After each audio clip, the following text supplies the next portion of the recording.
Good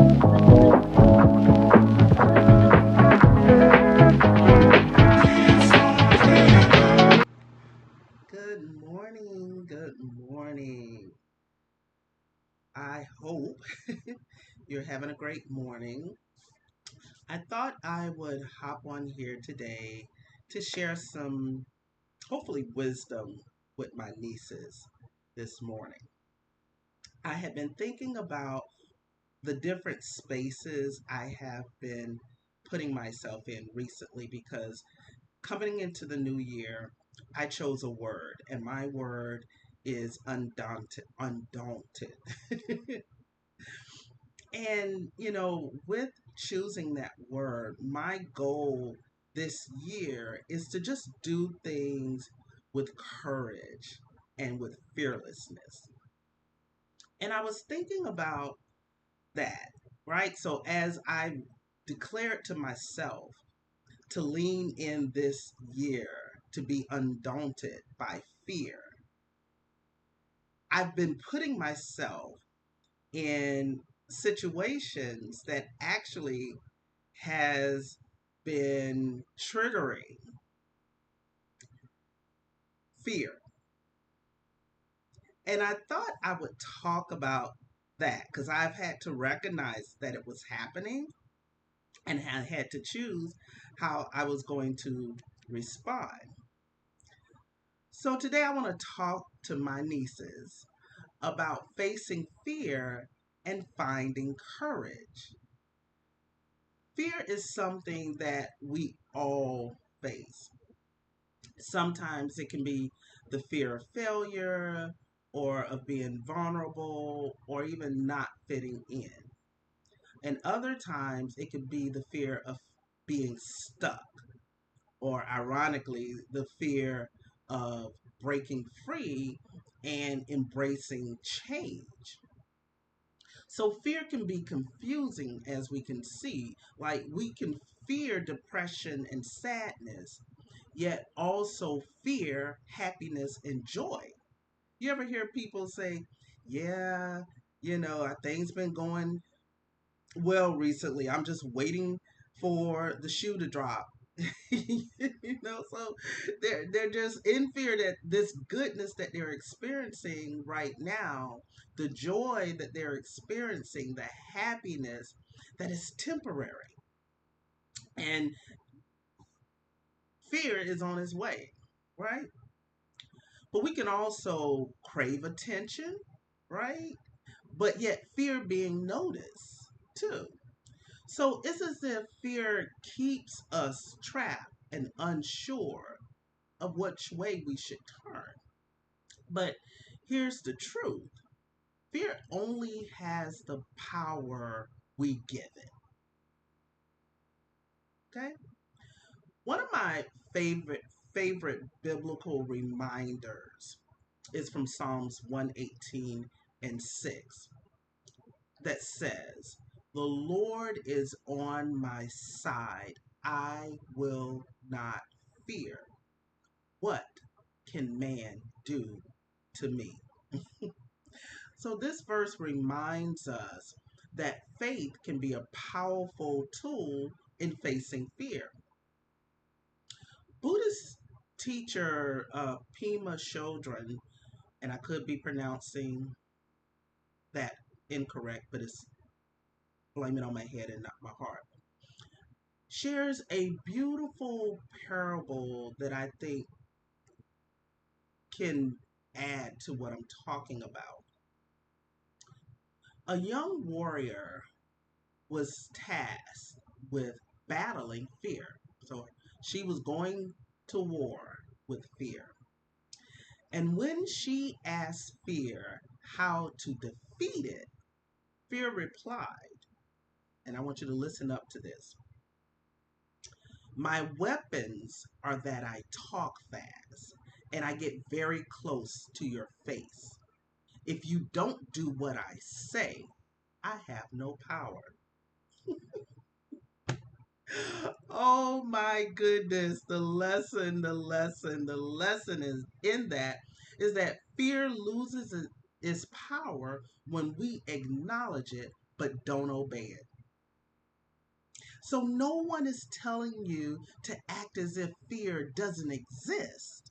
Like I just said, I've been putting myself in places and spaces recently that has been triggering my fear all over the place. So it's not that uh, I am saying that fear doesn't exist. I'm saying it does. It happens to me. It happens to me. But the real power is if I don't obey it. That thing gets me. In fact, in therapy, we teach that fear is connected to negative thoughts that spiral into avoidance. And avoidance gives fear its strength. I work with clients that, you know, can have a fear of being in front of an audience and they have to do it on their job. And so what ends up happening is they then, if they choose not to be courageous, they move into being fearful. And in being fearful, then they step away from the task at hand. And they may not prepare well at all for this presentation. They are thinking of ways to get out of it. And they are imagining how horrible it is going to be. And they spend all that time dancing with that that thought, that emotion of fear. They spend all that time on the dance floor with that, so that by the time it's coming up, only thing they've done is built their fear muscle to be much stronger. And so what do? They avoid. They People can call out of work. They didn't prepare, so they've been avoiding preparing, and they may still go to work, and then when they don't do as well as they could have, that becomes their evidence as why they fear speaking in public or in to an audience. Whereas if they face that fear and say, okay, I do feel it, I acknowledge that I am nervous, but what I'm going to do instead is prepare for this presentation. And they put all of their energy, their nervous energy, their anxious energy into preparing for that presentation. What ends up happening, they go, they're ready, they're prepared, and they rock it. They absolutely slam dunk it. All right. So the relief that you feel when you lean into fear, rather it is sharing something deeply personal or taking a bold step like presenting to an audience, it's undeniable. There is such relief that comes with that. And you realize that fear had no real power over you after all. So the truth is, discomfort is your path to courage. That's what we mean when we say lean into it. You lean into it, that is your path to courage. If you walk that path, you'll get to a place and have courage, and then your outcomes are more abundant, more exciting than you could have even imagined.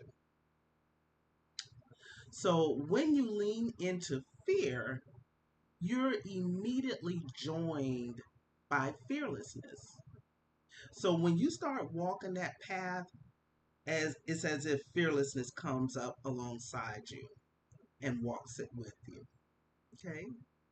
And that's where the real transformation actually happens. So today I want to encourage you to lean into fear. Speak the truth that feels scary. Take the step that makes you uncomfortable because your silence, inaction, or avoidance won't get you closer to what you want, but courage will. So just want you to eat on that today. And I want us to be brave together today. And maybe share below what fear you will face today. All right. I love to support you on your journey. And if you love to work with me, you can DM me or shoot me an email. All of the links are available in the bio. Bye, nieces. I'll see you at the next cookout.